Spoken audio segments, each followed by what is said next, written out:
Welcome to FRCMedia News for Thursday, March 17th, 2022. Happy St. Patrick's Day. I'm Keith Tebow. It's not too late to apply for home heating fuel assistance. We introduce you to Fall River's Youth of the Year. And a local school makes a World War II vet's dream a reality leading up to his 102nd birthday. All this and more coming up. Even though spring officially begins this weekend, those facing challenges paying their home energy bill can still apply for assistance from Citizens for Citizens Incorporated. The deadline to seek help is April 30th, and Deputy Director Garth Patterson tells us eligibility in the program is not just for those at the low end of the income scale. A lot of people feel that the home energy assistance program is, a program basically for people who are with very limited means, when in fact, yes, it does target our most vulnerable in our population that need fuel assistance for heating, but it's a program that's really based on the working middle class. And I'll just give an example. A family of four can make up to $78,700 and still be eligible for our program. And those, family of five, all the way up to $91,000 and be eligible for our program. So a lot of people in our service area, Fall River and the city of Taunton and the surrounding towns, are eligible for this program that don't think they are. CFC Executive Director Elizabeth Barabee says COVID has allowed the organization to make it easier for residents to apply for assistance, including online at cfcinc.org. You just go to the energy page and you just follow the prompts. There's a link that says apply online, and you can do everything yourself. You can do it morning, noon, or night, 7 days a week at your own convenience. We do ask that you try to complete it as much as you can. There's the opportunity to upload income documentation, your social security cards, the photo IDs, and everything we need to process your application. But if you're not, totally computer savvy, you can actually start the application and we will follow up with you with anything that's missing. And you'll have the opportunity, you could actually send it through the mail or bring it into the office and drop it off. Barabee says applying online is not the only way to seek assistance, and residents are not facing as many barriers as in the past. There's 3 different ways: in person, online, or over the phone. What we're doing is we're seeing, clients at a much smaller rate. So the waiting room will only hold like 3 clients at a time. So it is a lot different than years before, where we would have 10, sometimes even 20 folks waiting in the waiting room to be seen. So we do have a smaller capacity because it's, we're just trying to get back to some kind of a normalcy. And some of the paperwork is a little less stringent. For example, in years past, certain forms had to be notarized. And so over the past couple of years, that has been taken away, and it still continues. So at this point, if something in the past needed to be notarized, that's not a requirement anymore. The form still needs to be filled out and returned, but you don't have to go in front of a notary and sign. The Greater Fall River Partners for a Healthier Community this week announced that Durfee High School senior Soleil Gosp has been selected as the 2022 Youth of the Year. It means the absolute world to me, especially reflecting back on the path that I had from middle school up until now, and the dreams that I've had and all the big dreams that I would even tell my mother, and really taking her word how education is really the powerful tool to everything, and how it will really be the one thing that'll push you forward and that'll motivate you to move on, which was really what drove me and throughout the entirety of high school. And so I'm really inspired, and I hope I can be a role model for all students who also may be first generation students or low income students, that it is possible to achieve those really big dreams that you have, and they're not far from reach. Goff's family came to the United States from Costa Rica, and she will be the first in her family to attend college. She hopes to attend Barnard College and Columbia University to study computational biology. She is so grateful for the support she's received through her years as a student in Fall River, and she hopes to give back to the city in the future. Especially high school here, I always really talked about the importance of education and how the educational reform especially is something that I've definitely talked a lot about, whether that's in the school committee or like at the more state level, like bringing some of the issues that we had here and bringing them up to the higher level at the Department of Education.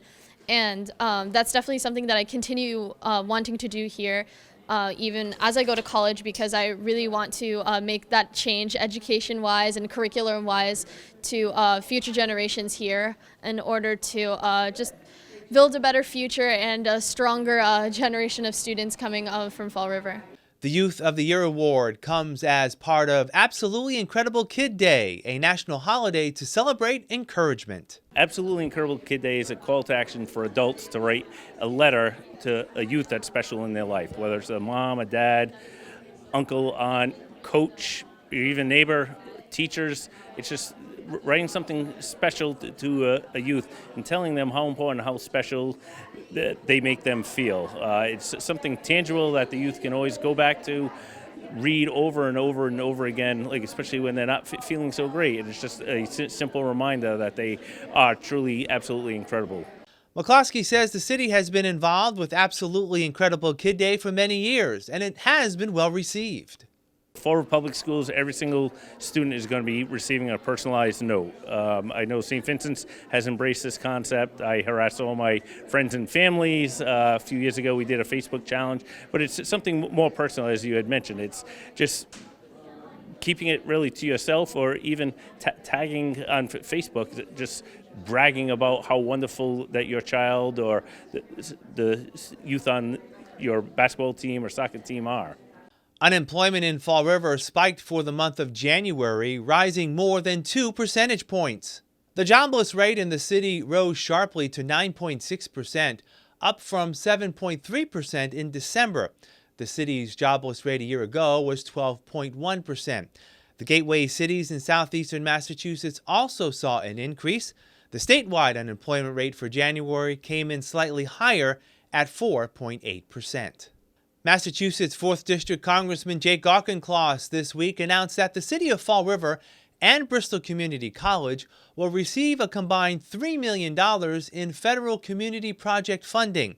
Fall River will receive $1.5 million in parking and facility improvements near Route 79 and the waterfront.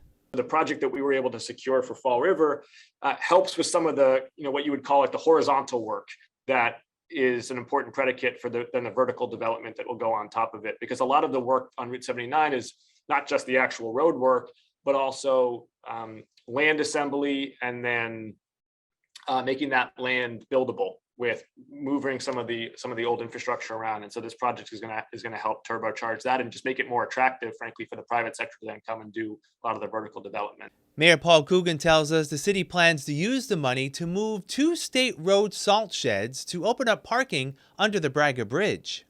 I think what people will see, hopefully, as we move forward here is a salt shed out next to the old Sam's Club that will be the exclusive use of the state to get their salt into the trucks when there's a storm, and right onto the highway right there at Brayton Avenue and 24. So they're not going to be passing any houses, and they have the opportunity to grab a coffee at McDonald's or Cumberland Farms and get on the highway. And underneath the Braga Bridge, we look forward to having a flat parking area. There's already a couple there, but we plan on using the money to pave it and hopefully extend Pond Road through where it's a little bit overgrown, and there's some piles there now, so that people can at least walk the back way over to Troy City Brewery or the Narrows, and again open up that to safety vehicles if they have to get back behind those mills for something that's wrong. But it's going to be a great little plus for the city. It's not a earth-shattering project, but it's a very efficient way to increase parking on the waterfront and do something good for the residents. Meanwhile, Bristol Community College is in line to receive $2 million in support of its National Offshore Wind Institute in New Bedford. Offshore wind can help do for the south coast of Massachusetts what the life sciences were able to do in Boston and Cambridge, which was to be the base of a cluster of economic development that can create good jobs and also be a hugely important source of clean energy as we transition to a sustainable economy. Massachusetts sits offshore of probably the most significant offshore wind resource in North America. and tapping into that offshore wind is a significant project for the 21st century that's going to require federal, state, and local partnerships, working with Governor Baker and the congressional delegation and Pat Haddad and other representatives on the South Coast. We are going to make the Bristol Community College really a hub of workforce development and an important complement to the infrastructure being put in place in New Bedford, Fall River, and Somerset, particularly at Brayton Point. So I'm really excited about this project and what it's going to do for economic development in the South Coast and for renewable energy in Massachusetts. Following up on a story from 2 weeks ago, Mayor Paul Coogan is still hopeful the City Council will approve a referendum vote on funding a new Diamond Regional Vocational Technical High School. Under the current construction plan, Fall River will be asked to pay for over 70% of the project. The cost, 30 years at $6.5 million, is around a little over $200 million. That's such a significant bill. I know they just went through this in Taunton with Bristol Plymouth. Most places will go to the voters on a project of this size, and I think that's what we should do in Fall River. We did it with Durfee. We went out, we did the work, we got the votes necessary to pass it, and I think Diamond would find a similar result, but I do not think that putting either that kind of reductions in city government or that kind of a bill on a tax bill, that kind of amount on a tax bill should go to the voters. That's my opinion. They should be able to weigh in on this, and not myself and 4 or 5 other people up here making a decision that has that kind of impact. 2 weeks ago, the City Council rejected the mayor's proposal to hold a referendum vote in April, asking voters to approve the Diamond project and a Proposition 2.5 debt exclusion, which would potentially raise taxes. New COVID infection cases in Fall River continue to fall. Here's an update on the latest numbers tallied last Thursday, March 10th. 47 new cases of the virus were reported, down from over 60 the week prior. 29,455 cases of COVID have been recorded in Fall River since the onset of the pandemic 2 years ago. Vaccination rates remain flat. 69% of city residents having received at least 1 dose of the vaccine, 62% are fully vaccinated, and only 26% of city residents have received the COVID vaccine booster. You can still get the vaccine at a number of locations across Fall River.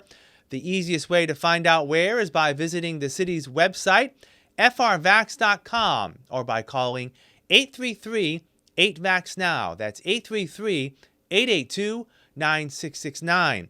The state also has a webpage at vaxfinder.mass.gov. You can also dial 211. We'll be back with more FRC Media News right after this. Here are some job descriptions on the latest hot jobs list from the Mass Hire Fall River Career Center. Bilingual Clinician, Family Service Association, located at 101 Rock Street, seeks a full-time bilingual clinician to see patients as assigned for assessments, evaluations, and ongoing treatment in an office or outreach basis. Job number 164-31029. Safe Plan Advocate. Star, located at 386 Stanley Street, is looking for a full-time Safe Plan Advocate to assist victims of domestic violence who come to the Bristol County Probate Court seeking protective orders and conduct comprehensive safety planning for victims and their children. Job number 164-26786. Plumbing Instructor. Diamond Regional Vocational Technical High School, located at 251 Stonehaven Road, is seeking a full-time plumbing instructor to teach students the fundamentals of plumbing, how to install, service, and repair plumbing equipment, as well as how to use different tools of the trade. Job number 164-29690. Software Engineer. Wholesale Flooring, located at 99 South Main Street, is looking for a full-time software engineer.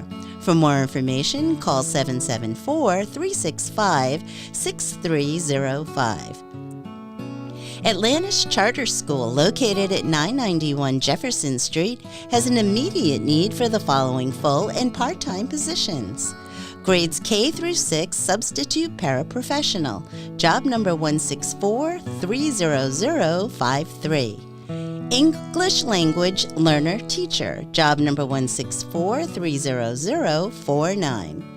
For more information about these or other positions, visit MassHire JobQuest at jobquest.dcs.eol.mass.gov or call the MassHire Fall River Career Center at 508-730-5000. Welcome back.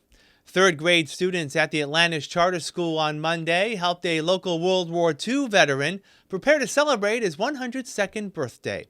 Joe Bucko told family and friends that all he wanted for his birthday was to receive birthday cards. Atlantis Charter School third grade teacher Grace Nunes saw the story in the local news about Mr. Bucko's request and encouraged his class to take part in fulfilling his wishes. She soon found out that another third grader at the Atlantis Charter School was related to Mr. Bucko.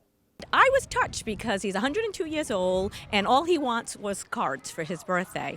And instantly I thought to myself, well, I know where I can get him 22 from my classroom. So then I reached out to my team and I said, would you guys be interested in making cards for Mr. Bucko as well? And of course, they're an amazing group of teachers and they said yes. So we all joined in, but then Miss Luciano, the third grade teacher, she says, I think that's the great-grandfather of one of my students. So I thought, well, how perfect that there's a connection between Mr. Bucko and the Atlantis Charter School community. 3 classes of third graders assembled outside the school holding signs during a drive-by to wish Mr. Bucko happy birthday.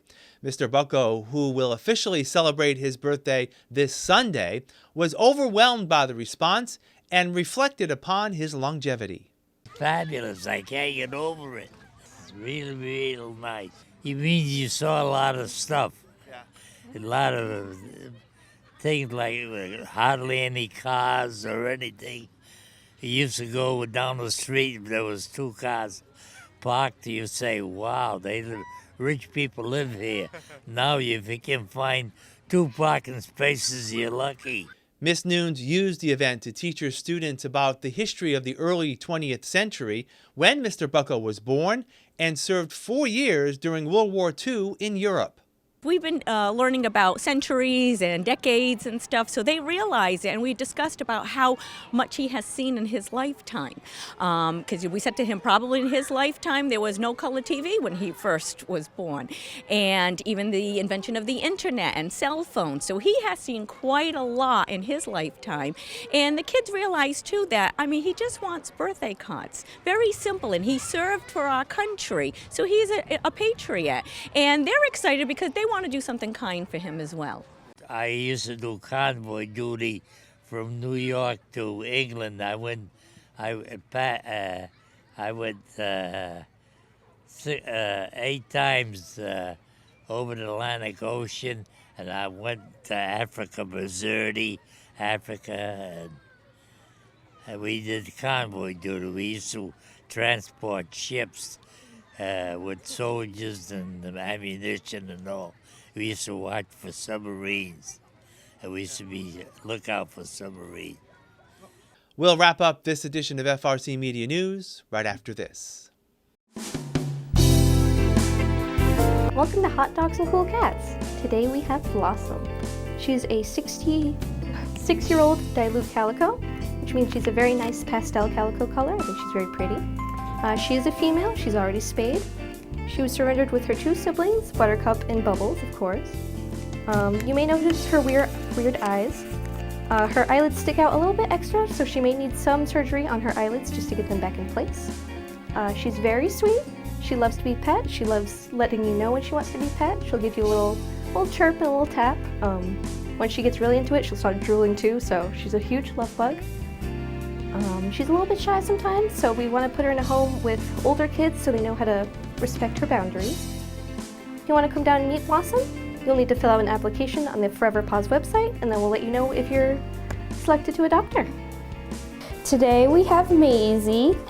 She is a 5-year-old pit bull. She's been with us for 3 weeks. She is good with cats and dogs. She is also house trained. She is very good on leash. She has a slight pull whenever something intrigues her, but other than that, she's really good on leash. She knows how to sit, paw.